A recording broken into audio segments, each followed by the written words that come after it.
Namaste. Welcome, beautiful souls. Welcome back to Tarot Books series. And I have slowly been going through my tarot library and sharing books based on a theme. And today I've pulled out a bunch of books that I've been using for my study with Tarot de Marseille. And this year, 2024, I have dedicated to researching, not so much researching, but allowing the Tarot de Marseille to, I don't know, just like put a boost, to re-energize my reading. And I have really been enjoying this journey. I've done many videos. I've been broadcasting these on Saturdays, and it's been an absolute pleasure. And today I'm going to share with you some of the books that I've been using. And I'm going to start today with a relatively new book that just came across my I don't know how it showed up. It showed up on Amazon. And this is a very thin little volume called Two Esoteric Tarots, a conversation between Peter Mark Adams and Christophe Poncet. And this is discussing their research of the Tarot de Marseille and the Sola Busco Tarot. And I just wanted to give you a little bit of flavor of this conversation. César asks Christophe, he says, you mentioned earlier that the books on the tarot didn't satisfy you. I'm curious to know what aspect where they fell short. Was it from a historical perspective? Were the explanations and theories surrounding tarot's origins lacking? Or was it from an interpretive perspective? Did the meanings and symbolism attributed to the cards not resonate with you? Could you elaborate on what specifically didn't satisfy you and how that fueled your own research and exploration? And here I'm just going to read to you this observation about the death card. And I've put a few death cards on the table for you to look at. Hello, Dee. This is on the left is the Tarot de Marseille by Jean-Pierre Payen, 1713. This is a restoration by Reynaud, that group. And then the other two cards are by the late Jean-Claude Fournoy. The center is his Noblet, 1650, and then on the right is the Dodal, about 1701. Hello, Christine, welcome. Well, says Christophe, I felt that there was no real justification for what these books were saying. Some indicated, for example, that Arcanum 13 means death. Why? Because the figure on the card depicts a skeleton holding a scythe? Well, this is only the obvious reading of that card. I could not accept it because this interpretation does not account for all its details. In particular, there is a plant-shaped structure running all along the back of the skeleton, with a bulb rooted in the pelvis and a stem with leaves climbing up the spine to the skull. This cannot be meaningless. So you need to go further into your reading. As for any enigma, the solution needs to provide the key to all its given elements. Such details lead you to more profound levels of interpretation.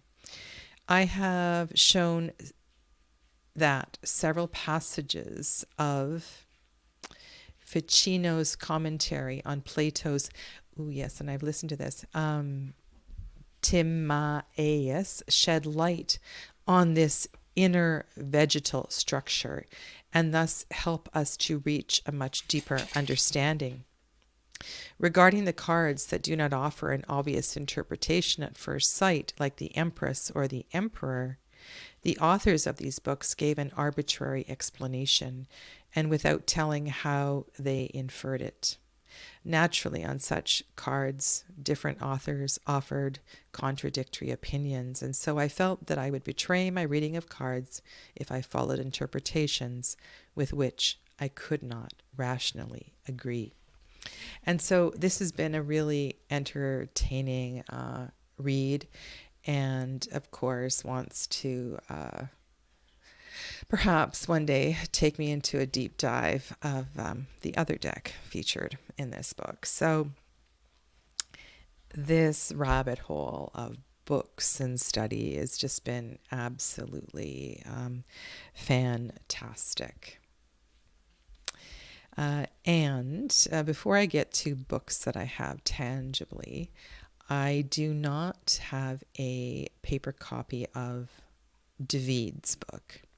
And I'm just going to get that up on the screen. I purchased an ebook.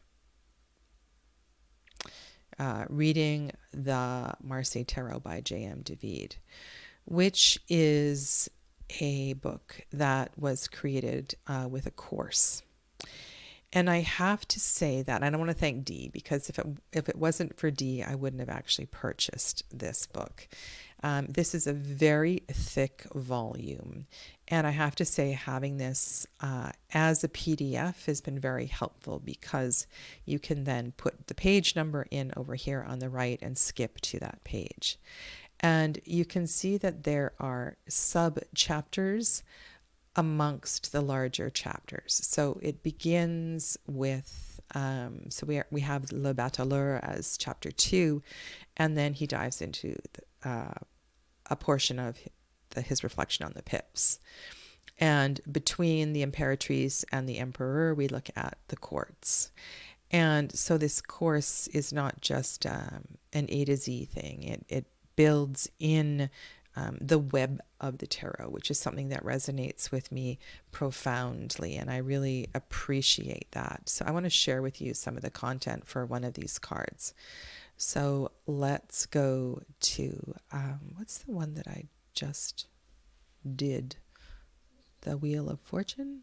Okay, so let's put in 257. 257, and hopefully this will, oh good, yay. All right. This is the Noble Tarot. And one of the things I really appreciate in this book is the variety of references that are offered. There are few cards in the sequence that were especially influential in sending me scurrying through historical connections and developments. This is one of those, the other two being 16 and 21. Not that other cards lack such aspect, of course. Just skipping down. With this card also, my own first 21 years, in large part due to my father, are very much reflected. And before I briefly expose this personal biography, however, let's consider from whence the image derives and context.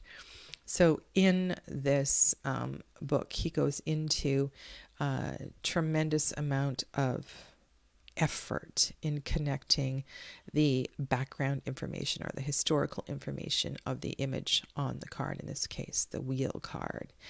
And it is just an absolute pleasure to look at the artwork that is included in this book.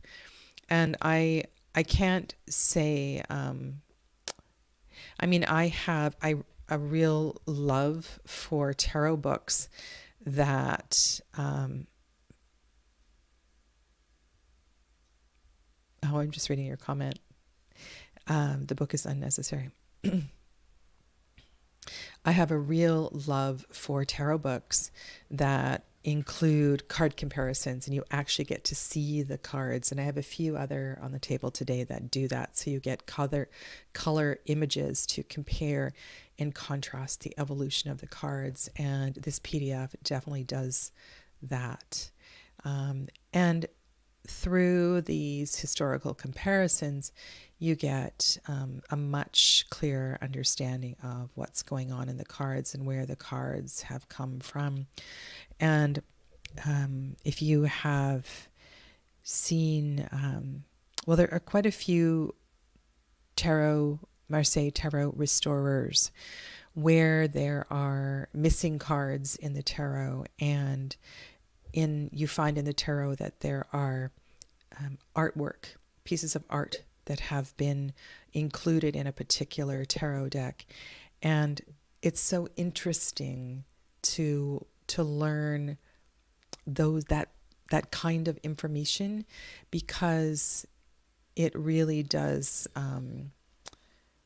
help to inform how you might interpret the card in the future, right? Knowing that it wasn't always there and it was added on, and why. Okay, so I'm thinking of the Tower card, for example. The Devil and the Tower were not in some of the older tarots.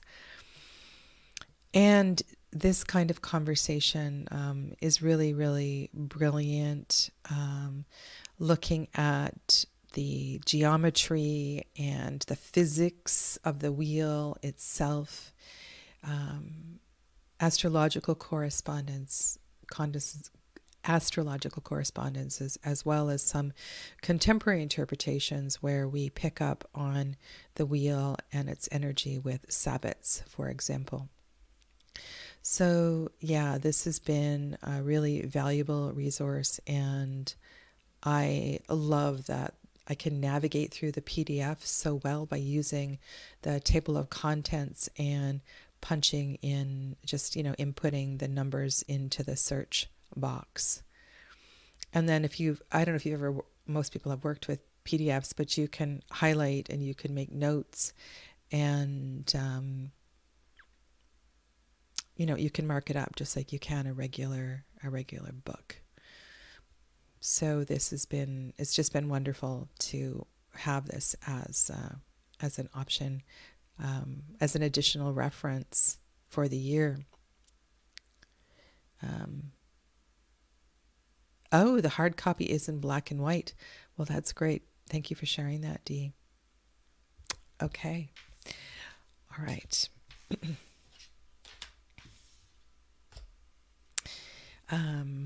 While I'm sharing screen, I want to go to this book as well.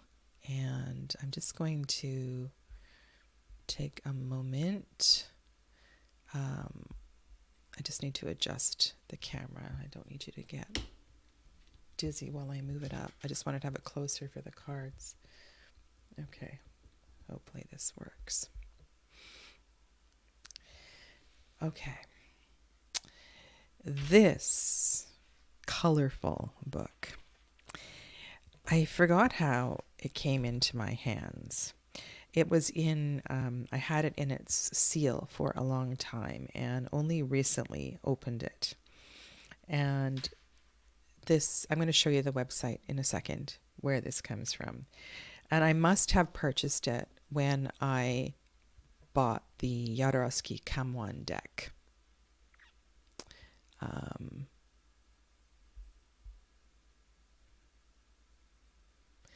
Please let me urge you to look at the Laetitia Barbier book. Oh, I think Masha might have been talking about that one. She has another historical book that I want to add to my list as well, too. So I will write that down. Thank you very much. I can only share what I have in my library, right? So when I purchased the Jodorowsky Kamwan deck, I may have purchased this. I may have got it for free. I don't know. But this is a really beautiful book. And apparently there are 3 volumes. And it is in French. And it does come in Spanish as well. And I have looked at specific pages. So the intro here is about the Kamwan house, the printing house. But I want to get into this is such a lovely piece of work. Because you have colored pages with card comparisons, and this initial discussion is of type 1, type 2, and blended type 1 and 2 cards. And if you don't read French, you can read this with, your phone and Google Translate. And I have read different pages and sections of this book as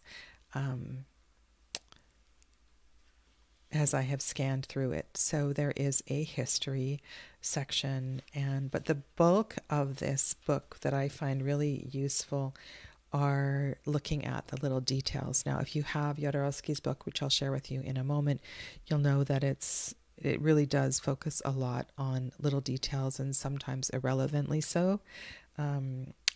But I love this book for all of the colored pictures. It also does introduce the Cam 1 reading method. And let me just leave a pretty page here while I go to my share screen again. Share screen.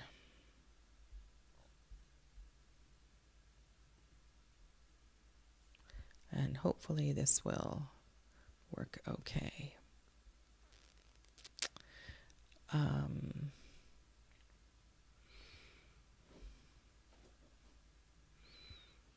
Just bear with me here.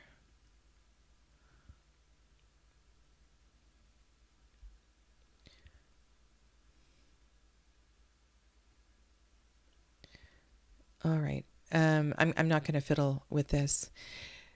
So, I've been scanning through this website, and what I'm learning is that there is an ebook that it looks like, oh gosh, I don't know. I'm trying to fiddle with this to find out if I can purchase the ebook, and it looks like it's not available right now. But if I'm so confused because there is so much English description on this website, and yet it was my understanding that the book is only available in French. But I have a feeling that there may be an English version of the ebook.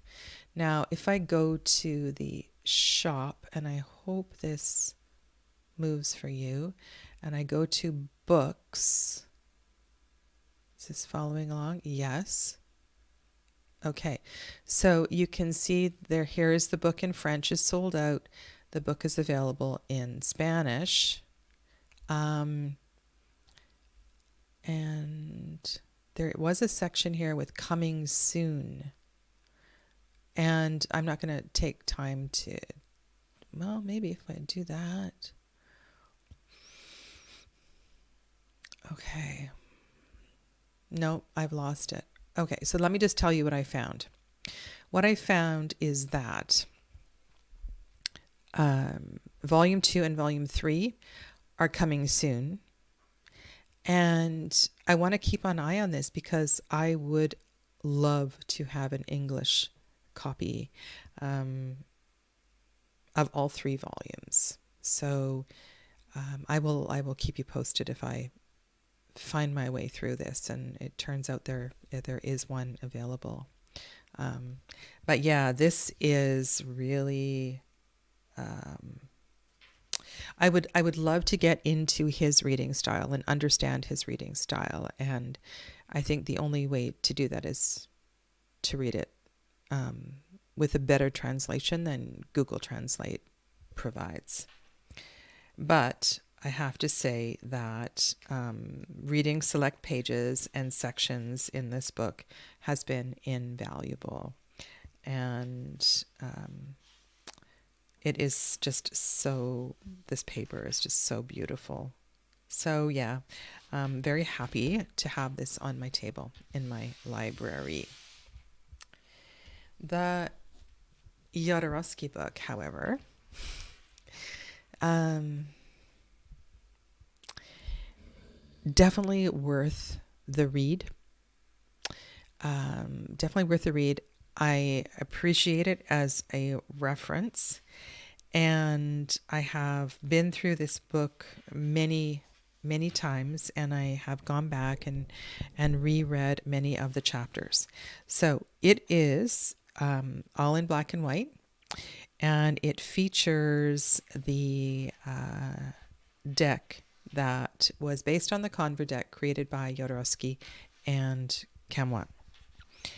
And one of the, in a way, this is a very accessible reference book because the description is not too extensive. And it does have little tiny bubbles and highlights about some of the details on the card, and it has interpretations of how to use it in a reading. There's a really clever section here in this book of the court cards that speaks from the voice of the court cards. And you can see it's not very long, like the page on the section on each card is not very long. So it's definitely digestible. This book does include more on the minor arcana than is in many books. So you're probably aware that there are a lot of tarot readers out there who read only the major arcana. And it was so refreshing to listen to some of the English videos by, now I'm going to miss the name, César at Dee, can you please tell me the channel name? He is such a wealth of information. It will come to me. Because one of the things, one of his approaches is approaching the minor arcana first, which really has been a blessing to me to dive into that. And so when there is a book that does deal in more detail with the minor arcana, I do really appreciate it. And so this book looks at the minors. There's a section on each of the minors. So it's been a great resource to have in my library. Now, I do not have the Bendoff book. Bendoff was a student of Jodorowsky. I do have the Bendoff deck, but I don't have the Bendoff book. So I cannot compare the Jodorowsky book with the Bendoff book. And so if anybody wants to chime in with that in the comments later, you can let me know. Okay? So there we go. Camoin and Jodorowsky. When the first time I purchased a deck from Jean-Claude Flournoy, he was still alive, I added this book to my cart. And this is a very different book with, it's in translation, it's translated into English. And I want to share with you some of the stuff in here. So let's actually go to the Wheel of Fortune and give you an orientation of the flavor of this book. And sometimes it can go really, really dark, but it does extend into all kinds of historical references and different interpretations you are not going to find anywhere else. In the age of the picture makers, the wheel was the equivalent of the 18th century's guillotine. Times were brutal, and it was the executioner's job to thrill an onlooking crowd for as long as possible. And so he goes on talking about the wheel as and its connection to the guillotine, which is not a way many people begin their discussion. This book contains an abundance of footnotes. So there is rabbit hole. Yes, Dee, thank you. Yes, thank you. César, I was talking about César at 78 Puertas. The channel is primarily in Spanish, but there is a playlist for all of his English videos. And they are so worthwhile listening to. And very lovely soul. His name is César. And there are other presenters as well, too, in some of the older videos at 78 Puertas. Yeah. So what I was saying is there's a lot of footnotes here and a lot of rabbit holes one can go down.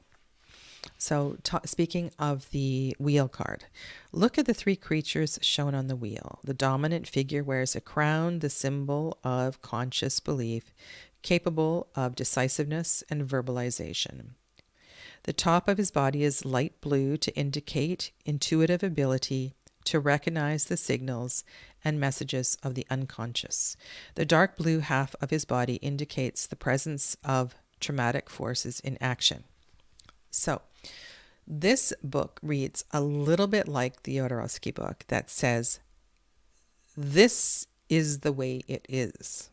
This color means this, and this color means this, and this is how to interpret it. Green is the color of hope, Green is the color of hope. Looking rather strange, he somewhat resembles a crouching sphinx. I actually found this really interesting when I was reading this, because the fact that he saw the figure at the top of the wheel as a crouching sphinx, immediately, of course, my brain goes to the Waite-Smith deck and the choice to put a sphinx at the top of the wheel card. So, what do I want to say about this book? I want to say that it's very different. The approach to the tarot and the minor suits. Let me see if I can go to that section on the minor suits. I need to go to the table of contents.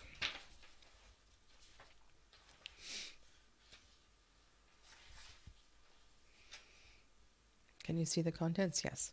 Okay, so we do have a history section. We have a esoteric section, introduction. We have a section on the card makers before he gets into the meaning of the cards. And okay, so section 6, tiny little section at the back of the book, page 291.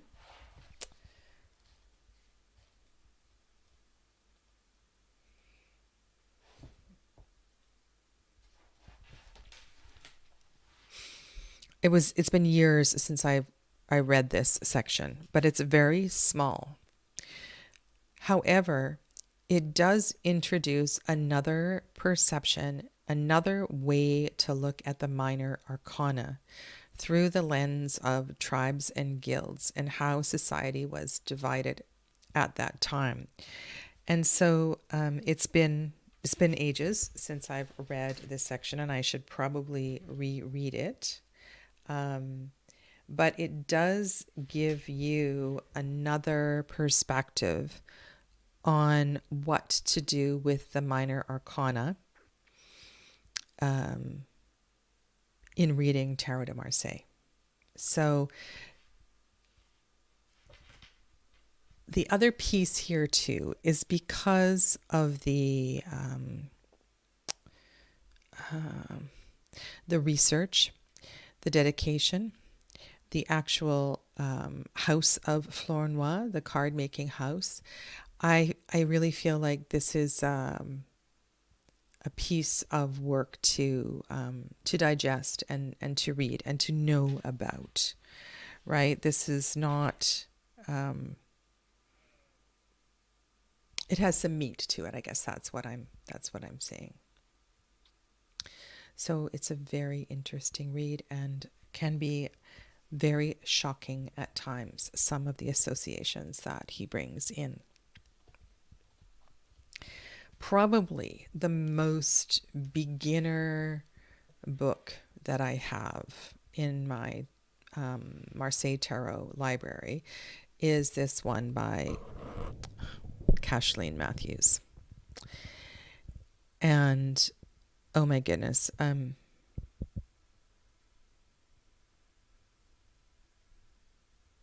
sorry, I'm just pausing because of the pronunciation of her name. I never seem to get it right. So let's just call her Ms. Matthews. This is a really nice production. It has glossy pages and it is entirely accessible. It is not a big volume, okay? This is a tiny volume, sorry, but it is a lovely production. It has, you know, these nice flaps that you can use as bookmarks. And I think as a beginner reference for the Tarot de Marseille, it is really kind of good. And it does have excellent historical references. There is no great detail here, but this was a nice, I'll show you some of the minor arcana bits that I leaned into when I was doing my minor arcana series. Love the colored pictures, love the variety of cards that are included in this book.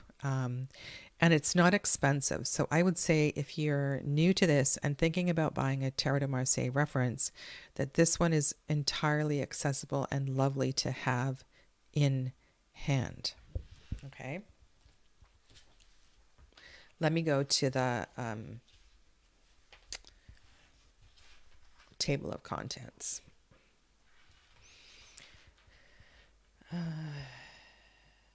Oh, yes. And this was a great chapter, too, of evidence of divination or gaming. That was great. And another reason that I bought this book was because I'm also doing a cartomantic journey. I'm studying about learning how to read playing cards. And this book really doesn't dive into, this is not a great book for learning to read cartomantically, I find, because it doesn't, it leans heavily on the tarot, and it doesn't bring in many of the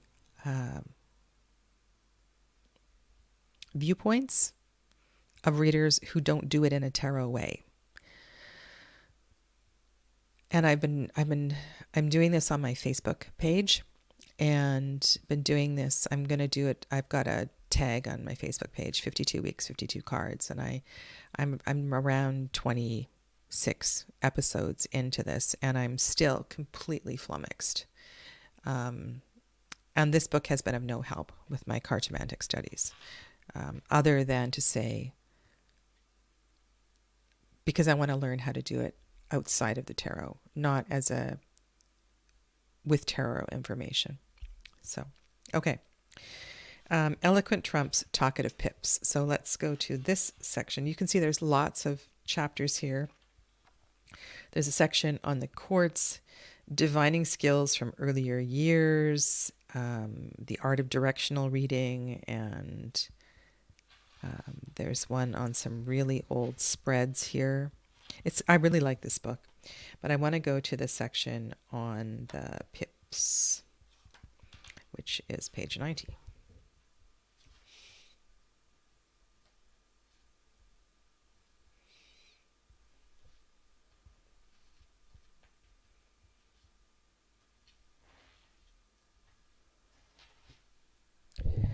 Okay, and I so appreciate this. I do have a Mamluck deck, and at some point, I may do some kind of a comparison with the Mamluk cards, but that's just not in my repertoire right now.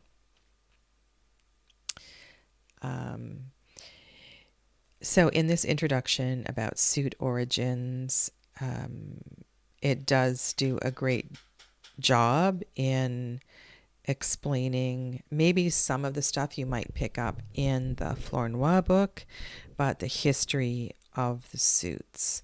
And I believe it does talk about the difference in French suits and Spanish suits and all of that kind of stuff as well too. So that background is very, very useful. She does approach visual reading. So visual reading means that you're reading the flowers and the ribbons and the little bits in between and giving yourself permission to look at the art of the card itself.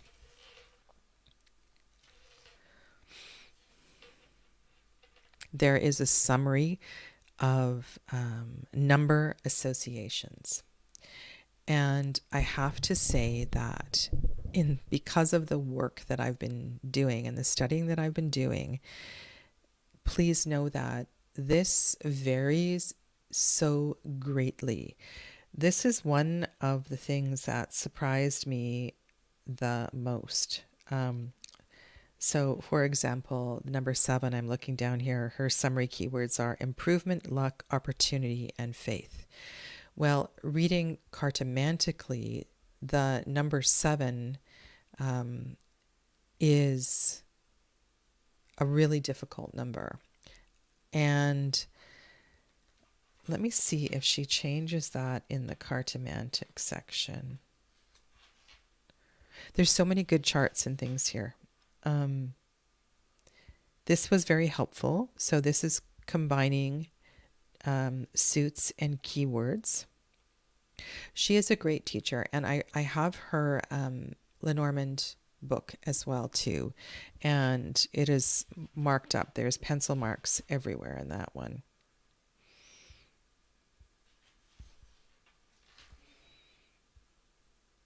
Oh, this is from The Wheel. I no longer reign, I reign, I will reign, I have reigned. This is a great reference. Okay, so I want to go to the 7s and just see what she says about the 7s, because this is something that is kind of fresh in my mind.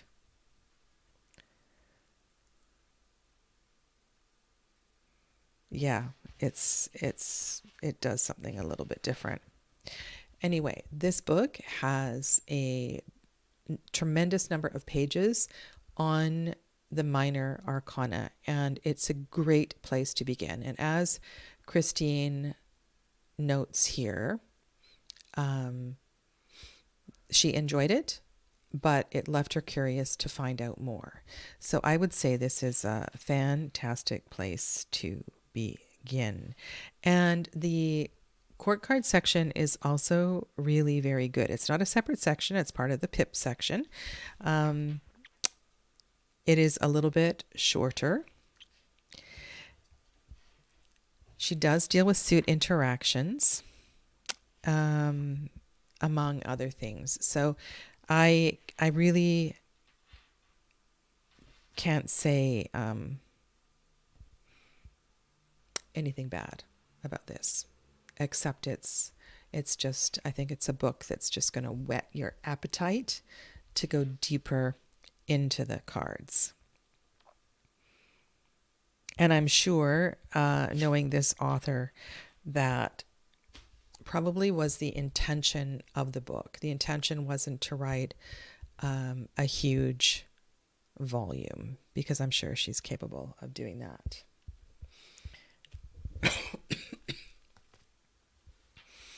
All right, so this was another book that was recommended by one of you, and I'm sorry I have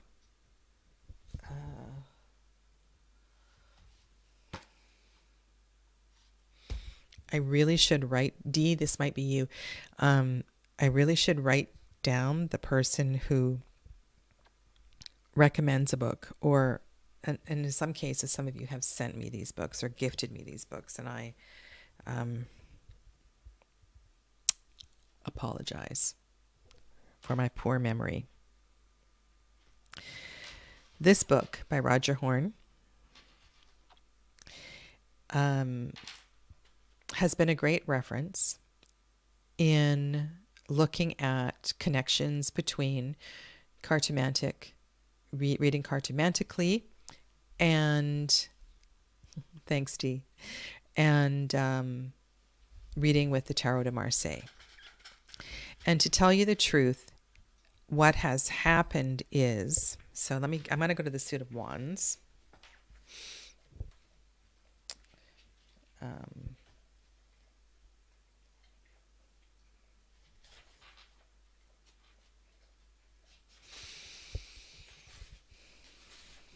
Okay, in this book there are no colored pictures and there's very few illustrations, but there are some great descriptions.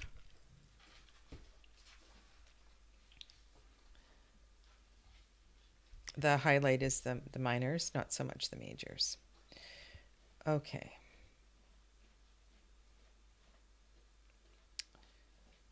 Let's choose a diamond card.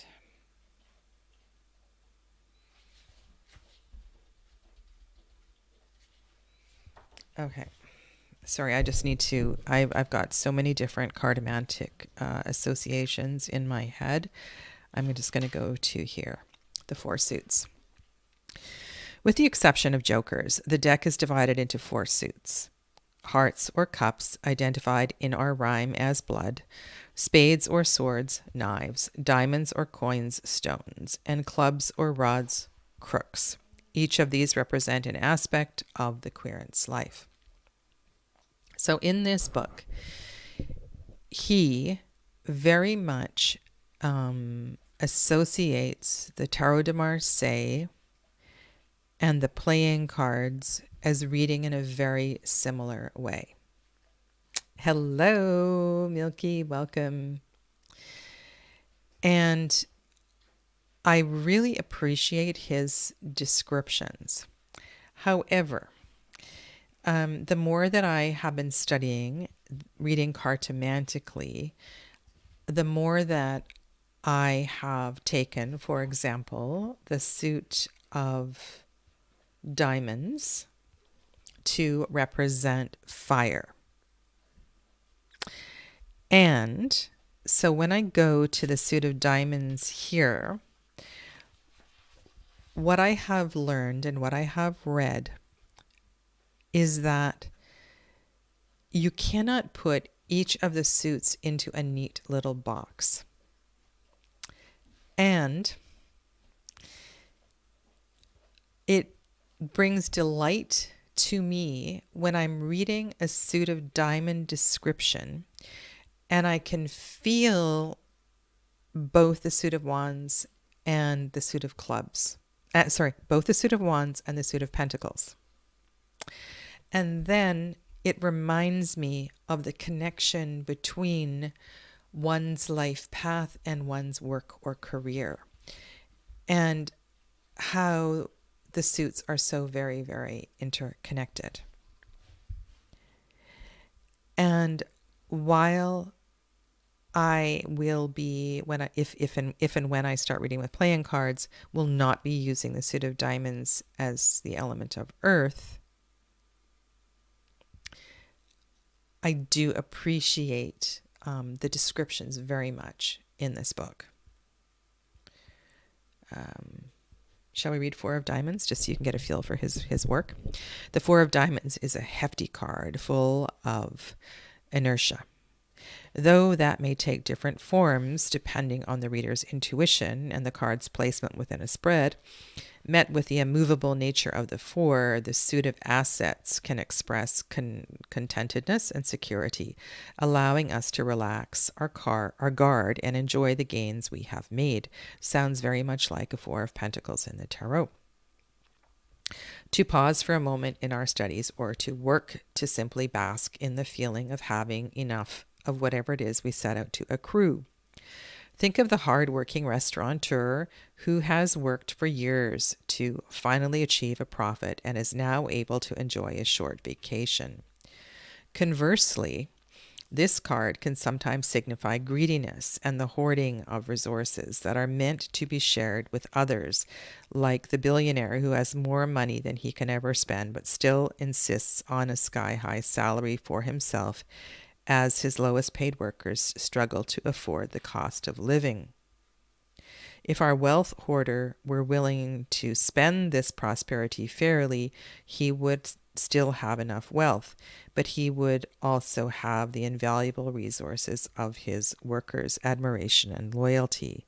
When we cling too greedily to one form of treasure, we sometimes neglect others, allowing them to slip through our fingers in blindness. So in this instant, the description feels very Waite-Smith. And that does come through in some of the card descriptions. In other card descriptions, I feel like there is a great marrying of cartomantic or more Marseille interpretations with ones you would likely be more familiar with. The major arcana section in this book compares and puts the trumps in pairs and discusses them very briefly in pairs. Yeah. And you can see by the title of this book that it's much more than card meanings. It is about divination, magic, and lore. And there is plenty of that in this small volume as well. Okay.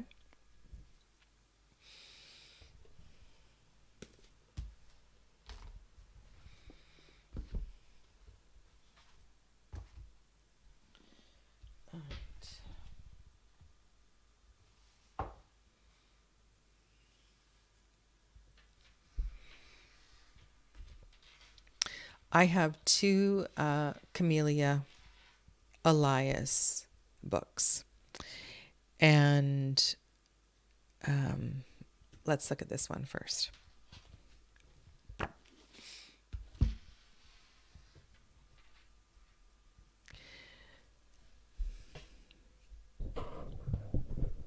I believe she is a student of Enrique Enriquez.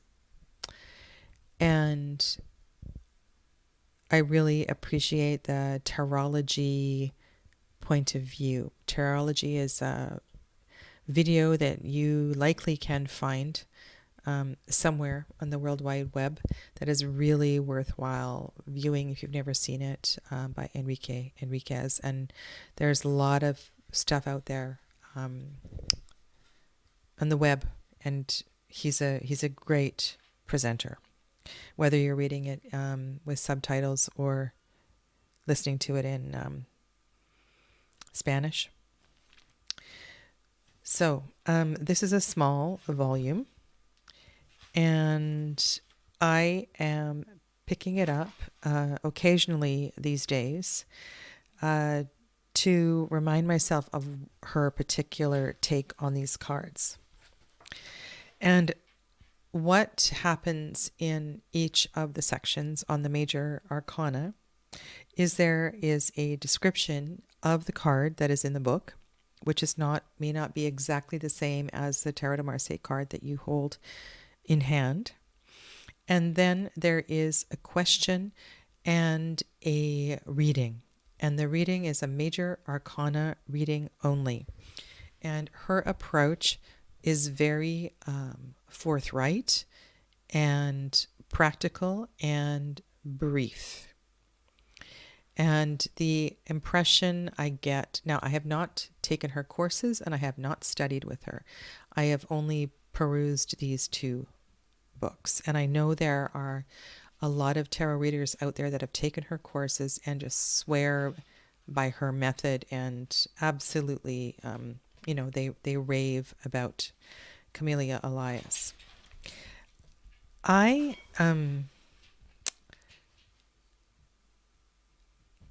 miss something. I'm missing something in her readings. And maybe it's because I need to go back and take a course with her, I think my next step is to have a really good look at the Cam 1 method. Have a really good look at her method.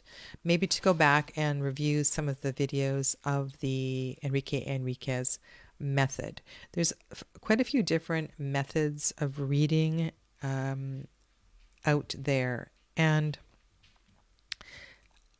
there's certain things that make a lot of sense, and that is the movement of a human from one card to another, and the fluent, like the open reading method, that definitely works for me.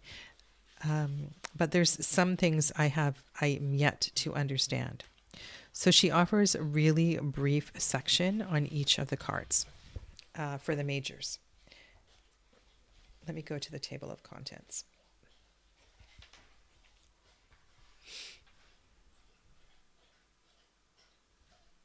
$109.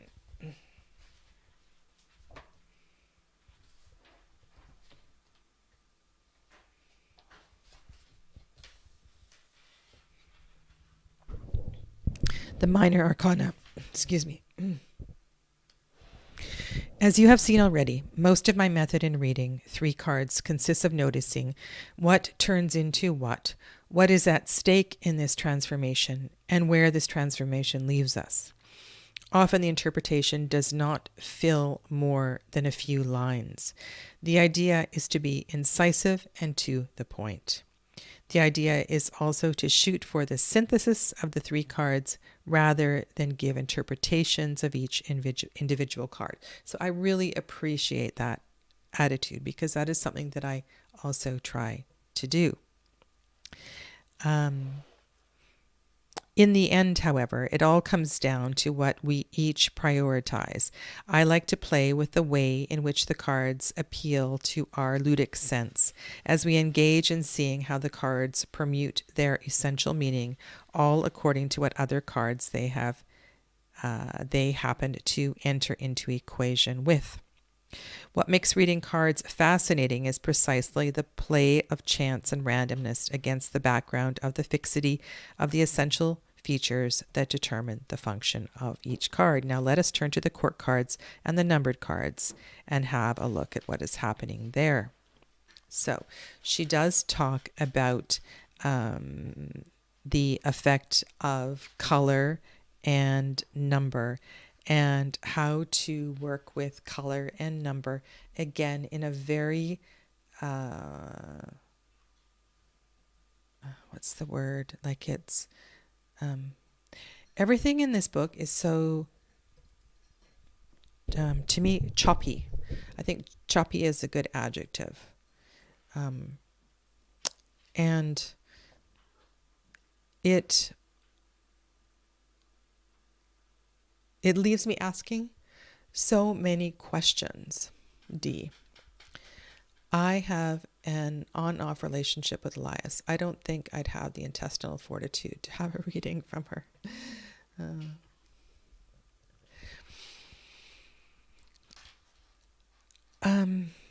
So let's look at a description of the numbers. 1 is a little, 10 is a lot. We go between unity and division, contraction and expansion, and far and near optical observations. Hearts and coins are close to us. We hold them in our hand. Swords and batons create distance. If we have a string that involves several pip cards, by looking at the number progressions, we can determine timing. Are things developing fast with this project? Yes. If we find these cards in a string, 3 of batons next to 9 of batons, are things going slow? Yes. If we find the 3 of batons next to the 5 of cups. Cups and coins are slower than the batons and the swords. They are for pondering. The others are for action. You can see the brief description for each of the numbers here. I'm just pausing here because one of the things I've been studying with the playing cards is the effect of the way that the element is arranged on the card itself and the impression that that leaves. So I want to reread this section and come back to this book. Men and the higher court, women and the higher court, cultural discrepancy, the lesser court, context is everything. Elias is a well-recognized Tarot of Marseille teacher. And so to some degree, reading her content, I think, is essential. To know who she is, to know her approach, to know her of her way. And when I started this year, I went to Amazon to purchase another book, and I picked up Read Like the Devil because I really like the title. And I read the first 20 pages and put it down and haven't gone back to it. However, it's still around, and I think what I want to do is go back and read the first book, and then come back to this one. I would love to take a course with César at 78 Puertas, and I would like to maybe get an English translation of Camwan's books. I'm ready. I'm ready to take a Tarot de Marseille course. Yet, at the same time, through the various research that I have been doing, and nothing which is anywhere near the rabbit holes that our lovely Lee T has been going down, also reminds me that there is no one way. There are a lot of schools of thought. And I think that's why today I started with that opening commentary from this book, was that in the end, you need to be able to find your way with the tarot, and particularly the Tarot de Marseille. I mean, it's only recently we had so many books and resources to study. And to decide what you are going to do with those historical references, or how you are going to let the artwork, the history of the artwork, influence or not your reading.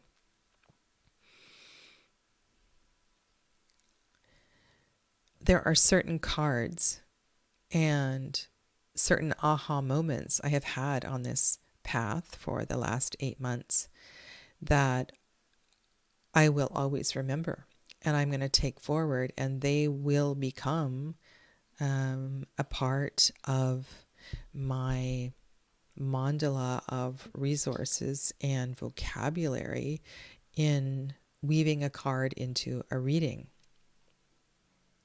But if you are looking for the Marseille reading method, you're not going to find it. It's about discernment and ongoing study. And I suppose if you started with one teacher and you took one course with that teacher and you followed with that teacher, and then you would have a reading method down. But know that things vary greatly. And like I was saying, it was really refreshing to me when César at 78 Puertas explained how important it was to begin with the minor arcana, which is very different from Elias, who is about reading majors only for a period of time.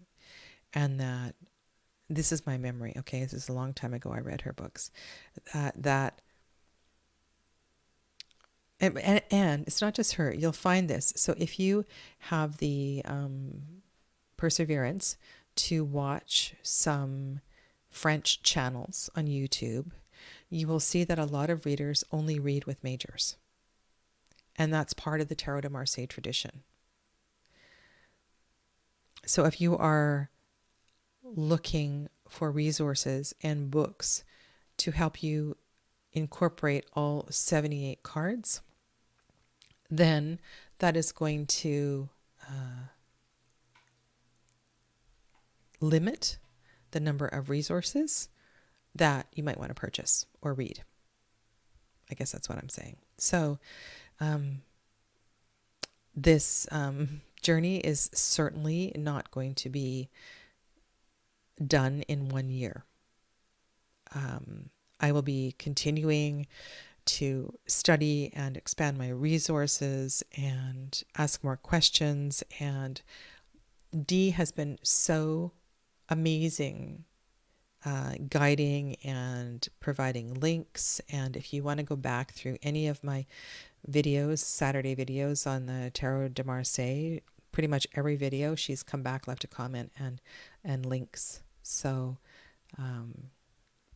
yeah. You know, and there's some tarot readers that people really love and appreciate on YouTube, and I listen to their readings, and it's just not my way, right? So you will find some readers where you go like, oh yeah, I want to read like that, and others that are like, oh, it's that's really not my cup of tea. So I think we do have to be discriminating both in the books and what we take from the books, and just resources in general. So yeah. All right, so those are most of the Tarot de Marseille resources that I've been working with. And stay tuned, because I likely will come back in 3 months, 4 months with more thoughts on all of this. So thank you. Thank you for being here today. And I see Dee has put in a link for the Tarology. This is a must-watch if you've never seen this. Yeah. Okay. So have a lovely rest of your day, and I hope to see you soon. Take good care. Namaste.